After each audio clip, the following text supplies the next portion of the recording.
a friend of mine named Angela Giddens, went to high school with her. Angela is involved in a business that she's looking to introduce that business into the Wichita Falls market. She's involved in Rodan and Fields line of skincare, and she's looking to recruit people who are wanting to add an income to their family. It was started by Katie Rodan and Kathy Fields, who were the experts behind the Proactive line.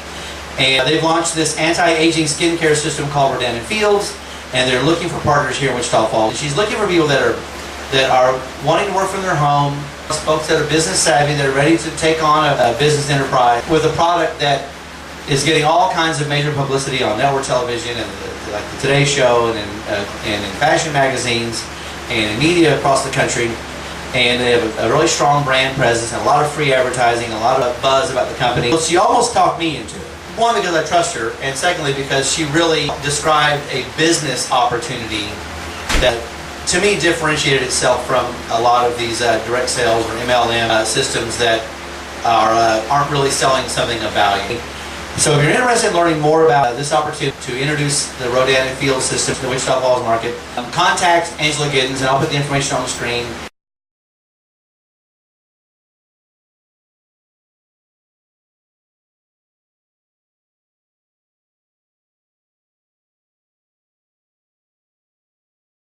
I always approach this next bit with a fair amount of dread because I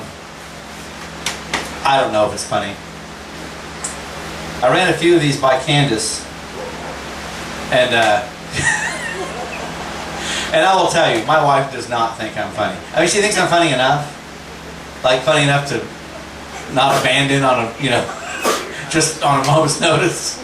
But she's ridden all the rides. She's the Levy Weaver Circus is really no longer of great amusement to her. If you're new to this bit, things that I didn't say on Facebook is just that, and it's meant to obviously lampoon the fact that I say everything on Facebook. So if this is something I chose not to say, it's either because what I thought of saying was just so awful that even I couldn't write it, or sort of the other end of that spectrum, the person writing it was so innocently dumb that it would just be mean. This one is more about the comment than the status. The status said, does anyone know a good attorney? The comment was, ... I don't know any attorneys, ... Look in the yellow pages, ... Surely you can find one there, ! Ha ha ha.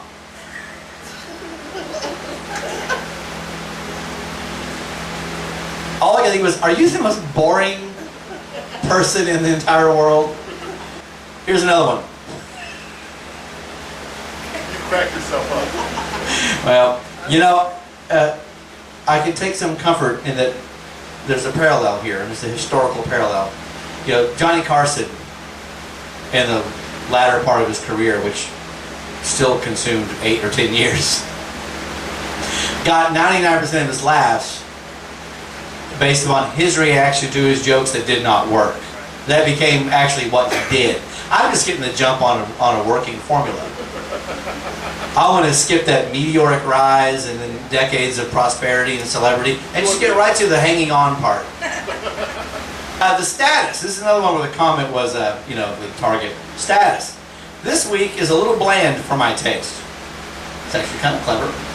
Comment. Ha! Where do you come up with this stuff? What I didn't say, and I really like prying fingers off the keyboard. Don't type.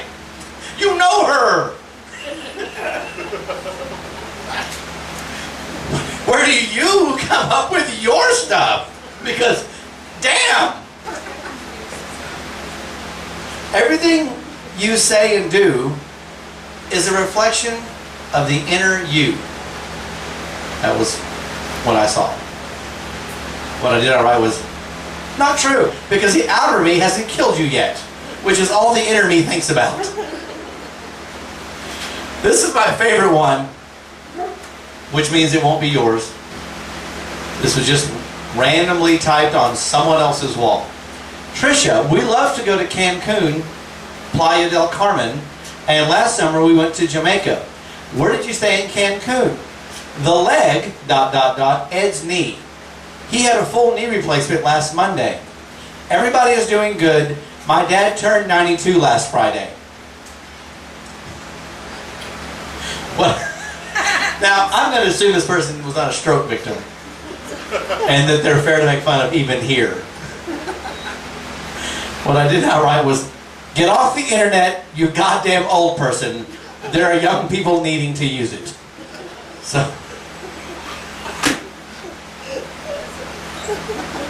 Sound like an abbreviated Christmas lesson. Billy made the honor roll. My leg hurts.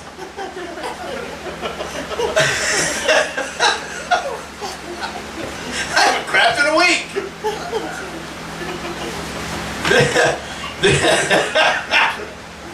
That I know of.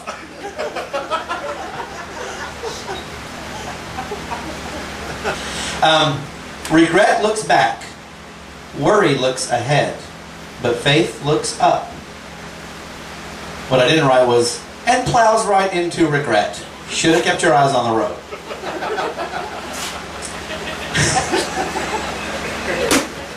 Oh, that spiritual navel gazing, and you just ran into the guy in front of you.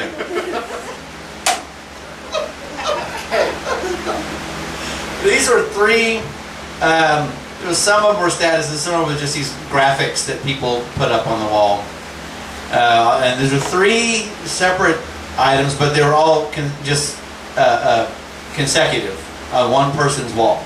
I'll read them in order. The first one said, killing one terrorist is a triumph. Killing millions of jobs is a statistic. Second one, he killed Osama. Now let him finish killing the economy. The third one. See, I think it's already funny. I don't even need to do anything. I can stop right there, just walk out. The third one. Thanking Obama for killing bin Laden is like going into McDonald's and thanking Ronald McDonald for the hamburger. It's the guy cooking the burger that should get the credit, not the clown. Thank you, SEAL Team 6.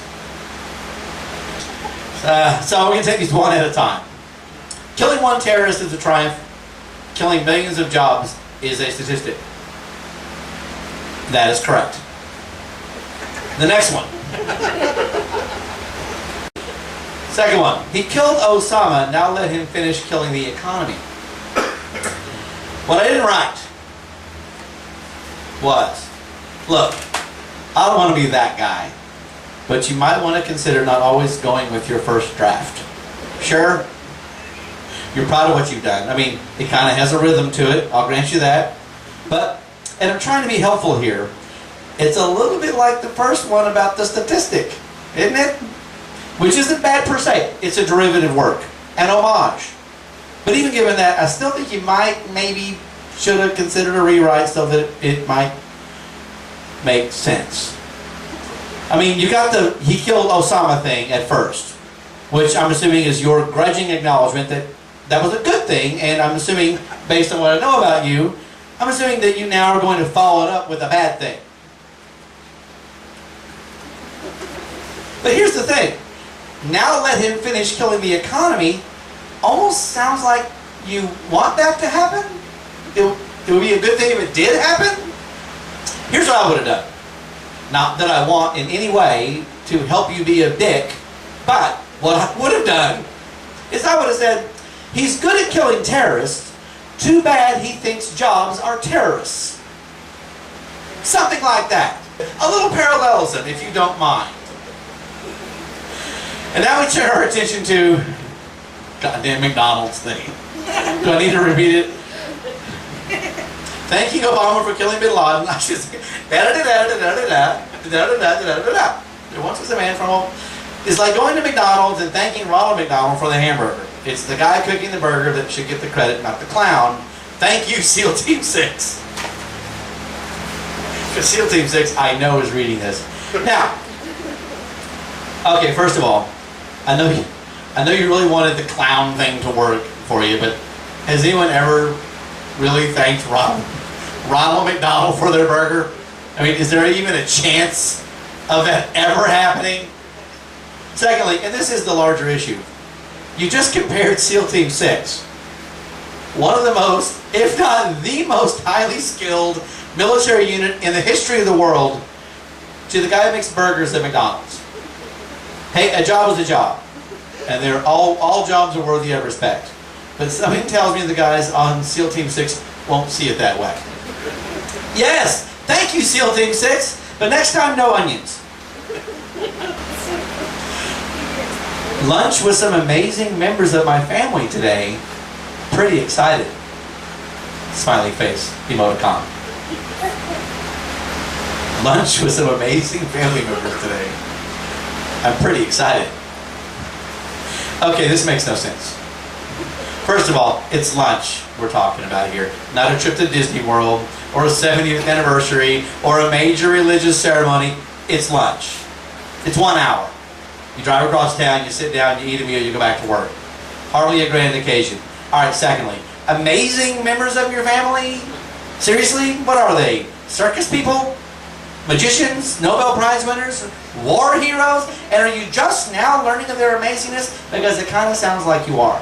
Which makes you wonder two things. One, why are you only just now discovering this important quality, this amazingness in your own family members? And what, have you been too busy planning your pretty exciting lunches to notice what's going on in their lives? Way to pay attention to your own family, asshole. And secondly, again, lunch? You're honoring their Facebook announcement worthy amazingness with lunch? Well, for God's sake, I hope you have the decency to at least spring for an appetizer. Buy these amazing family members some cheddar poppers or chili fries. All right, lastly, you say with regard to this momentous lunch with your amazing family members that you're pretty excited. You're pretty excited. Pretty excited. Not really excited. Not so excited. Just pretty excited. Why am I even surprised? Like the whole lunch thing and your utter insensitivity toward their amazingness didn't make that clear already. But you just came out and admitted it, that you're only pretty excited. And don't get me started on that ridiculous smiley face. I'm not sure how long the stream of consciousness rant is going to be funny, but it sure makes me laugh. All right, so that's it for that bit. So round of applause for me.